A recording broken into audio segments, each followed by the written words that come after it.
ابن القیم کہتے ہیں کہ یہ حاسد اور نظر لگانے والے کے نفس سے نکلنے والے تیر ہوتے ہیں، یعنی جس طرح فزیکل تیر ہوتے ہیں ایسے ہی جو حاسد جس کے دل میں بغض اور شر ہوتا ہے اس کی نگاہوں سے کچھ ایسی ریز نکلتی ہیں جو جا کر اس شخص کے اوپر اٹیک کرتی ہیں جس سے وہ حسد کر رہا ہوتا ہے۔ اگر محسود جو ہے یعنی جس سے حسد کیا جاتا ہے اس کی پروٹیکشن ہو چکی ہو، جیسے نماز کے ذریعے، دعاؤں کے ذریعے، اذکار کے ذریعے، اور خاص طور پر معوذتین جو ہیں قل اعوذ برب الفلق، قل اعوذ برب الناس، اس کے ذریعے، تو پھر وہ تیر جو ہے وہ وہیں جل بھن جاتے ہیں، وہ اثر نہیں کرتے۔ لیکن اگر وہ شخص نعمتیں پا کر اللہ کا شکر گزار نہیں، اپنی عبادت کا دھیان نہیں رکھتا، تو وہ تیر جو ہے اس کو جا لگتے ہیں اور پھر ایسی بیماریوں کا سبب بن جاتے ہیں جن کا ریزن پتہ نہیں چلتا اور انسان مسلسل تکلیف میں مبتلا رہتا ہے۔ ابن قیم کہتے ہیں کہ کبھی یہ تیر لگ جاتے ہیں اور کبھی خطا ہو جاتے ہیں، اور نظر کا لگنا جو ہے وہ برحق ہے۔ نبی صلی اللہ علیہ وسلم نے فرمایا العین حق، نظر لگنا برحق ہے۔ اور اسی طرح یہ ہے کہ بعض اوقات نظر سامنے کوئی آئے تو اس وقت لگتی ہے اور بعض اوقات تصویروں وغیرہ پر بھی لگتی ہے۔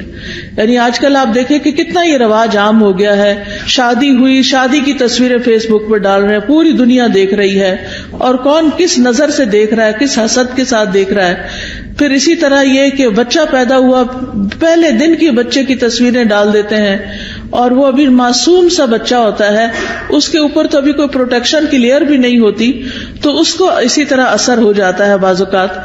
پھر اسی طرح نبی صلی اللہ علیہ وسلم نے فرمایا کہ ہر نعمت والے سے حسد کیا جاتا ہے، تو جب تم اپنے کو منصوبے بناؤ تو رازداری سے کام لو، یہ نہیں کہ پوری دنیا میں اس کی شہرت کر دو کہ میں یہ کرنے والا ہوں، میں یہ کر دوں گا، میں وہ کر دوں گا۔ جب انسان کچھ کر لے پھر اس کے بعد تو سب کے سامنے آ ہی جائے گا، اور اس وقت تک وہ کام ہو بھی چکا ہوگا۔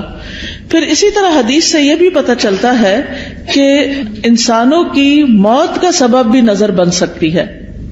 رسول اللہ صلی اللہ علیہ وسلم نے فرمایا اللہ کی قضاء اور قدر کے بعد نظر بد ہی میری امت کے اکثر لوگوں کی موت کا سبب بنتی ہے۔ یعنی بہت سے لوگوں کو بظاہر کوئی بیماری نہیں ہوتی، اچانک کوئی ہارٹ اٹیک ہو جاتا ہے، اچانک کوئی برین ہیمریج ہو جاتا ہے، اچانک ہی کوئی مصیبت آ جاتی ہے، تو اس کے پیچھے بھی نظر بد ہو سکتی ہے۔ اسی طرح جانوروں کی موت کا سبب بھی بن سکتی ہے۔ نبی صلی اللہ علیہ وسلم نے فرمایا نظر بد آدمی کو قبر میں اور اونٹ کو ہانڈی میں پہنچا دیتی ہے۔ یعنی بعض جانوروں کو جب نظر لگتی ہے تو تڑپ اٹھتے ہیں اور کھڑے کھڑے گر کے ختم ہونے لگتے ہیں، تو ان تک بھی یہ اثرات پہنچتے ہیں۔ تو نظر بد کا ایک سبب جو ہے وہ حسد ہے۔ اور پھر اسی طرح یہ ہے کہ دونوں کے واقع ہونے کی جگہ جو ہے، یعنی حسد دل میں ہوتا ہے اور پھر دل سے نگاہ تک اور زبان تک آتا ہے، اور بعض اوقات نگاہ سے انسان دوسرے کو نقصان دیتا ہے اور بعض اوقات زبان سے دیتا ہے۔ یعنی حاسد جو ہوتا ہے وہ بیٹھ کے دوسرے کی چغلی، غیبت، کہیں نہ کہیں کچھ نہ کچھ کرتا ہی چلا جاتا ہے۔ پھر اسی طرح آپ دیکھیں کہ انسانوں کی نظر بھی لگتی ہے اور جنات کی نظر بھی لگتی ہے، یہ بھی ہمارے دین نے ہمیں بتایا ہے۔ اور حدیث سے پتہ چلتا ہے نبی صلی اللہ علیہ وسلم انسانوں اور جنوں کی نظر سے پناہ مانگنے کے لیے مختلف دعائیں پڑھا کرتے تھے۔ پھر جب یہ معوذتین نازل ہوئی تو آپ صلی اللہ علیہ وسلم نے باقی چیزیں پڑھنی چھوڑ دی اور صرف معوذتین پڑھتے تھے، یعنی قل اعوذ برب الفلق اور قل اعوذ برب الناس، اور اس سے علاج کیا کرتے تھے۔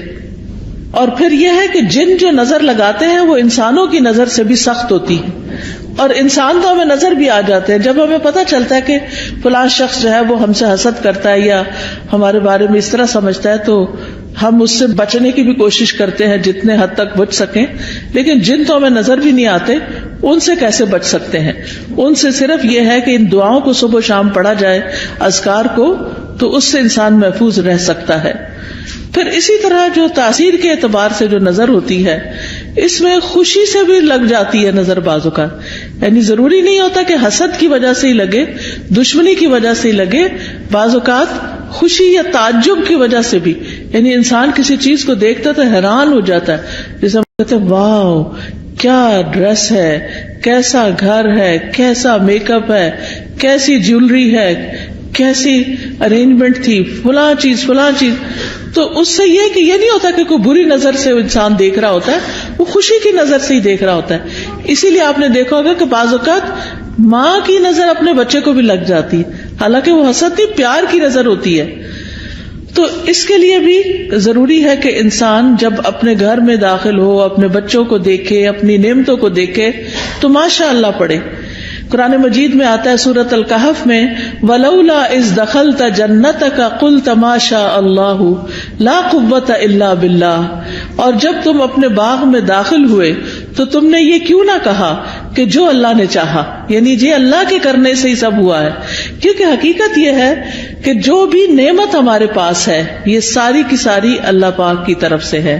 قرآن مجید میں آتا ہے وَمَا بِكُم مِّن نِّعْمَةٍ فَمِنَ اللَّهِ، تمہارے پاس جو بھی کوئی نعمت ہے وہ اللہ کی طرف سے ہے.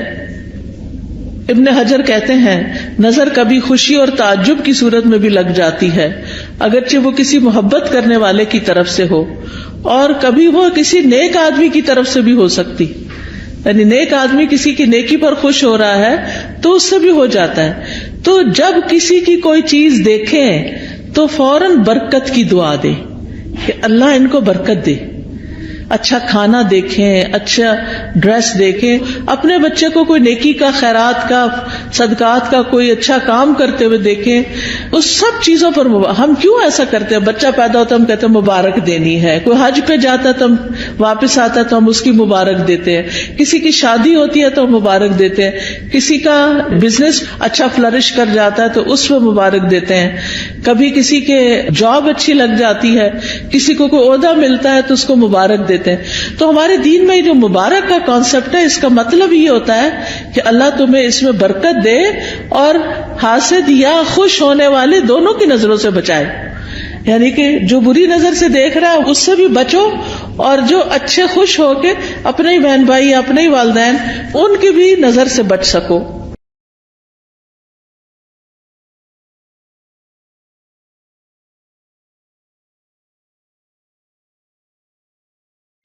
ابن القیم کہتے ہیں کہ یہ حاسد اور نظر لگانے والے کے نفس سے نکلنے والے تیر ہوتے ہیں. یعنی جس طرح فزیکل تیر ہوتے ہیں ایسے ہی جو حاسد جس کے دل میں بغض اور شر ہوتا ہے اس کی نگاہوں سے کچھ ایسی ریز نکلتی ہیں جو جا کر اس شخص کے اوپر اٹیک کرتی ہیں جس سے وہ حسد کر رہا ہوتا ہے. اگر محسود جو ہے یعنی جس سے حسد کیا جاتا ہے اس کی پروٹیکشن ہو چکی ہو، جیسے نماز کے ذریعے، دعاؤں کے ذریعے، اذکار کے ذریعے، اور خاص طور پر معوذتین جو ہیں قل اعوذ برب الفلق، قل اعوذ برب الناس، اس کے ذریعے، تو پھر وہ تیر جو ہیں وہ وہیں جل بھن جاتے ہیں، وہ اثر نہیں کرتے. لیکن اگر وہ شخص نعمتیں پا کر اللہ کا شکر گزار نہیں، اپنی عبادت کا دھیان نہیں رکھتا تو وہ تیر جو ہے اس کو جا لگتے ہیں اور پھر ایسی بیماریوں کا سبب بن جاتے ہیں جن کا ریزن پتہ نہیں چلتا اور انسان مسلسل تکلیف میں مبتلا رہتا ہے. ابن قیم کہتے ہیں کہ کبھی یہ تیر لگ جاتے ہیں اور کبھی خطا ہو جاتے ہیں، اور نظر کا لگنا جو ہے وہ برحق ہے. نبی صلی اللہ علیہ وسلم نے فرمایا العین حق، نظر لگنا برحق ہے. اور اسی طرح یہ ہے کہ بعض اوقات نظر سامنے کوئی آئے تو اس وقت لگتی ہے اور بعض اوقات تصویروں وغیرہ پر بھی لگتی ہے.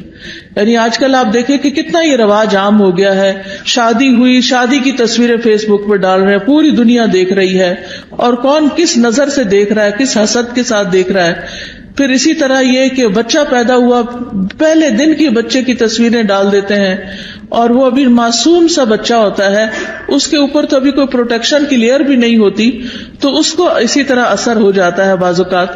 پھر اسی طرح نبی صلی اللہ علیہ وسلم نے فرمایا کہ ہر نعمت والے سے حسد کیا جاتا ہے. تو جب تم اپنے کو منصوبے بناؤ تو رازداری سے کام لو، یہ نہیں کہ پوری دنیا میں اس کی شہرت کر دو کہ میں یہ کرنے والا ہوں، میں یہ کر دوں گا، میں وہ کر دوں گا. جب انسان کچھ کر لے پھر اس کے بعد تو سب کے سامنے آ ہی جائے گا اور اس وقت تک وہ کام ہو بھی چکا ہوگا. پھر اسی طرح حدیث سے یہ بھی پتہ چلتا ہے کہ انسانوں کی موت کا سبب بھی نظر بن سکتی ہے.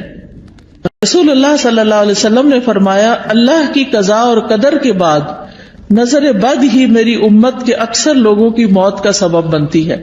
یعنی بہت سے لوگوں کو بظاہر کوئی بیماری نہیں ہوتی، اچانک کوئی ہارٹ اٹیک ہو جاتا ہے، اچانک کوئی برین ہیمریج ہو جاتا ہے، اچانک ہی کوئی مصیبت آ جاتی ہے، تو اس کے پیچھے بھی نظر بد ہو سکتی ہے. اسی طرح جانوروں کی موت کا سبب بھی بن سکتی ہے. نبی صلی اللہ علیہ وسلم نے فرمایا نظر بد آدمی کو قبر میں اور اونٹ کو ہانڈی میں پہنچا دیتی ہے. یعنی بعض جانوروں کو جب نظر لگتی ہے تو تڑپ اٹھتے اور کھڑے کھڑے گر کے ختم ہونے لگتے ہیں، تو ان تک بھی یہ اثرات پہنچتے ہیں. تو نظر بد کا ایک سبب جو ہے وہ حسد ہے. اور پھر اسی طرح یہ ہے کہ دونوں کے واقع ہونے کی جگہ جو ہے، یعنی حسد دل میں ہوتا ہے اور پھر دل سے نگاہ تک اور زبان تک آتا ہے. اور بعض اوقات نگاہ سے انسان دوسرے کو نقصان دیتا ہے اور بعض اوقات زبان سے دیتا ہے. یعنی حاسد جو ہوتا ہے وہ بیٹھ کے دوسرے کی چگلی غیبت کہیں نہ کہیں کچھ نہ کچھ کرتا ہی چلا جاتا ہے. پھر اسی طرح آپ دیکھیں کہ انسانوں کی نظر بھی لگتی ہے اور جنات کی نظر بھی لگتی ہے. یہ بھی ہمارے دین نے ہمیں بتایا ہے. اور حدیث سے پتہ چلتا ہے نبی صلی اللہ علیہ وسلم انسانوں اور جنوں کی نظر سے پناہ مانگنے کے لیے مختلف دعائیں پڑھا کرتے تھے. پھر جب یہ معوذتین نازل ہوئی تو آپ صلی اللہ علیہ وسلم نے باقی چیزیں پڑھنی چھوڑ دی اور صرف معوذتین پڑھتے تھے. یعنی قل اعوذ برب الفلق اور قل اعوذ برب الناس، اور اس سے علاج کیا کرتے تھے. اور پھر یہ ہے کہ جن جو نظر لگاتے ہیں وہ انسانوں کی نظر سے بھی سخت ہوتی ہے. اور انسان تو ہمیں نظر بھی آ جاتے ہیں جب ہمیں پتہ چلتا ہے کہ فلاں شخص جو ہے وہ ہم سے حسد کرتا ہے یا ہمارے بارے میں اس طرح سمجھتا ہے، تو ہم اس سے بچنے کی بھی کوشش کرتے ہیں جتنے حد تک بچ سکیں. لیکن جن تو ہمیں نظر بھی نہیں آتے، ان سے کیسے بچ سکتے ہیں؟ ان سے صرف یہ ہے کہ ان دعاؤں کو صبح و شام پڑھا جائے، اذکار کو، تو اس سے انسان محفوظ رہ سکتا ہے. پھر اسی طرح جو تاثیر کے اعتبار سے جو نظر ہوتی ہے، اس میں خوشی سے بھی لگ جاتی ہے نظر بعض اوقات. یعنی ضروری نہیں ہوتا کہ حسد کی وجہ سے ہی لگے، دشمنی کی وجہ سے ہی لگے، بعض اوقات خوشی یا تعجب کی وجہ سے بھی. یعنی انسان کسی چیز کو دیکھتا تو حیران ہو جاتا ہے، جسے ہم کہتے ہیں واو کیا ڈریس ہے، کیسا گھر ہے، کیسا میک اپ ہے، کیسی جیولری ہے، کیسی ارینجمنٹ تھی، فلاں چیز. تو اس سے یہ کہ یہ نہیں ہوتا کہ کوئی بری نظر سے انسان دیکھ رہا ہوتا ہے، وہ خوشی کی نظر سے ہی دیکھ رہا ہوتا ہے. اسی لیے آپ نے دیکھا ہوگا کہ بعض اوقات ماں کی نظر اپنے بچے کو بھی لگ جاتی ہے، حالانکہ وہ حسد نہیں، پیار کی نظر ہوتی ہے. تو اس کے لیے بھی ضروری ہے کہ انسان جب اپنے گھر میں داخل ہو، اپنے بچوں کو دیکھے، اپنی نعمتوں کو دیکھے تو ماشاء اللہ پڑھے. قرآن مجید میں آتا ہے سورۃ الکہف میں وَلَوْلَا إِذْ دَخَلْتَ جَنَّتَكَ قُلْتَ مَا شَاءَ اللَّهُ لَا قُوَّةَ إِلَّا بِاللَّهِ. اور جب تم اپنے باغ میں داخل ہوئے تو تم نے یہ کیوں نہ کہا کہ جو اللہ نے چاہا، یعنی یہ اللہ کے کرنے سے ہی سب ہوا ہے. کیونکہ حقیقت یہ ہے کہ جو بھی نعمت ہمارے پاس ہے یہ ساری کی ساری اللہ پاک کی طرف سے ہے. قرآن مجید میں آتا ہے وَمَا بِكُم مِّن نِّعْمَةٍ فَمِنَ اللَّهِ، تمہارے پاس جو بھی کوئی نعمت ہے وہ اللہ کی طرف سے ہے. ابن حجر کہتے ہیں نظر کبھی خوشی اور تعجب کی صورت میں بھی لگ جاتی ہے، اگرچہ وہ کسی محبت کرنے والے کی طرف سے ہو، اور کبھی وہ کسی نیک آدمی کی طرف سے بھی ہو سکتی. یعنی نیک آدمی کسی کی نیکی پر خوش ہو رہا ہے تو اس سے بھی ہو جاتا ہے. تو جب کسی کی کوئی چیز دیکھیں تو فوراً برکت کی دعا دے کہ اللہ ان کو برکت دے. اچھا کھانا دیکھیں، اچھا ڈریس دیکھیں، اپنے بچے کو کوئی نیکی کا، خیرات کا، صدقات کا کوئی اچھا کام کرتے ہوئے دیکھیں. اس سب چیزوں پر ہم کیوں ایسا کرتے ہیں؟ بچہ پیدا ہوتا ہے ہم کہتے ہیں مبارک دینی ہے، کوئی حج پہ جاتا ہے تو ہم واپس آتا ہے تو ہم اس کی مبارک دیتے ہیں، کسی کی شادی ہوتی ہے تو ہم مبارک دیتے ہیں، کسی کا بزنس اچھا فلرش کر جاتا ہے تو اس پہ مبارک دیتے ہیں، کبھی کسی کے جاب اچھی لگ جاتی ہے، کسی کو کوئی عہدہ ملتا ہے تو اس کو مبارک دیتے ہیں. تو ہمارے دین میں جو مبارک کا کانسیپٹ ہے اس کا مطلب یہ ہوتا ہے کہ اللہ تمہیں اس میں برکت دے اور حاسد یا خوش ہونے والے دونوں کی نظروں سے بچائے. یعنی کہ جو بری نظر سے دیکھ رہا ہے اس سے بھی بچو، اور جو اچھے خوش ہو کے اپنے ہی بہن بھائی، اپنے ہی والدین، ان کی بھی نظر سے بچ سکو.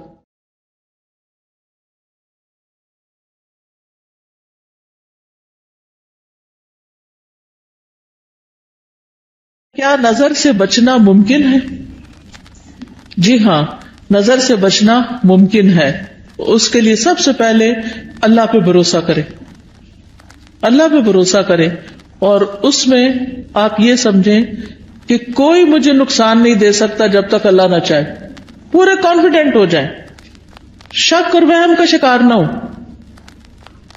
اب آپ دیکھیں کہ ہمارے معاشرے میں کتنا عجیب ہے نا، ٹرک کے پیچھے تو لکھا ہوتا ہے حاسد کا منہ کالا، رکشے کے پیچھے لکھا ہوتا ہے، فراری کے پیچھے کوئی نہیں لکھتا. اب آپ دیکھیے کہ رکشے کو نظر لگے گی، کون لینا چاہے گا رکشا؟ لیکن فراری کو تو لگ سکتی ہے نا نظر. بعض لوگوں نے کالے پراندے لٹکائے ہوئے ہوتے ہیں، کسی نے جوتا لٹکایا ہوا ہوتا ہے، کسی نے ہنڈیا کالی الٹی کر کے رکھی بھی ہوتی ہے. اس طرح کے عجیب و غریب کام کرتے ہیں. تو یہ چیزیں پروٹیکٹ نہیں کرتی. بعض لوگ کالا تل لگا لیتے ہیں، کچھ بچے بےچارے بڑے سامنے ہوتے ہیں تو ان کو آٹے کا لگانا چاہیے تھوڑا سا کنٹراسٹ تو نظر آئے. تو یہ تل لگانے سے بھی کوئی فائدہ نہیں ہے. اور اسی طرح کچھ لوگ یعنی کہ دلہن کو تیار کر کے کوئی ایسی چیز بیچ میں ڈال دیتے ہیں کہ وہ اس کی خوبصورتی ماری جائے، تو اس سے بھی فائدہ نہیں ہوتا. سب سے پہلے اللہ پہ بھروسہ کہ اللہ نے نعمتیں دی ہیں، میں اس کا شکر ادا کرتی ہوں، کوئی نقصان نہیں دے سکتا، کچھ نہیں ہوتا، کچھ نہیں ہوتا، مجھے وہم نہیں کرنا. اللہ پہ توکل، حسبی اللہ و نعم الوکیل. جب آپ کو شک پڑنے بھی لگے تو کہیں حسبی اللہ و نعم الوکیل، دل بڑا رکھے. دوسری بات یہ کہ اللہ کی پناہ لے، یا اللہ تو مجھے پروٹیکٹ کر، مجھے اپنی حفاظت میں لے لے، مجھے اس شر سے بچا لے. رسول اللہ صلی اللہ علیہ وسلم نے فرمایا، اللہ تعالیٰ فرماتا ہے میرا محبوب بندہ اگر مجھ سے مانگتا ہے تو میں اسے دیتا ہوں، اور اگر وہ کسی شیطان یا دشمن سے پناہ مانگتا ہے تو میں اس کو محفوظ رکھتا ہوں. تو اللہ تعالیٰ اپنی حفاظت دیتا ہے، تو اس لیے حفاظت کی دعائیں پڑھتے رہیں. تیسری چیز، نعمتوں کو چھپا کے رکھیں، اور خاص طور پر نئی نئی چیزوں کو فیس بک پہ مت پوسٹ کریں صرف لائکس لینے کے لیے. اب آپ دیکھیں کتنی لائکس ہوگی، پھر تھوڑی تھوڑی دیر بعد اسٹیٹس چیک کرنا، اب کیا ہو رہا ہے، اب کتنے کمنٹ آئے ہیں، کیا ہو رہا ہے. ان چیزوں سے حاصل کچھ نہیں، کوئی فائدہ نہیں. دیکھیں اپنی زندگی جئیں، لوگوں کے لیے نہ جئیں، دکھاوے والی زندگی نہ جئیں. اس لیے کہ دیکھنے والے سارے خوش کوئی نہیں ہوتے، زیادہ تو اس میں سے جلتے ہیں. اور کوئی اگر خوش ہوتا بھی ہے تو وہ ہمیں تو نہیں پتا چلتا نا کہ کیا ہوا، ہمیں وہ کیا فائدہ دیتا ہے. تو اس لیے دکھاوا کرنے سے بچنا چاہیے. پھر اسی طرح اگر کسی شخص کے بارے میں آپ کو یہ پتا ہو کہ اس کی نظر لگتی ہے، یعنی تجربے مشاہدے سے بار بار، تو انسان پھر حاسد سے بچ کے رہے، اور کوئی بھی اچھی چیز دیکھ کر برکت کی دعا دے، اپنے آپ کو ہی دے.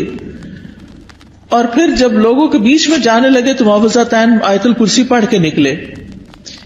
مال میں سے کچھ اچھا لگے تو ماشاء اللہ لا قوت الا باللہ. پھر اگر مال کے علاوہ کچھ اور اچھا لگے تو بارک اللہ فیک.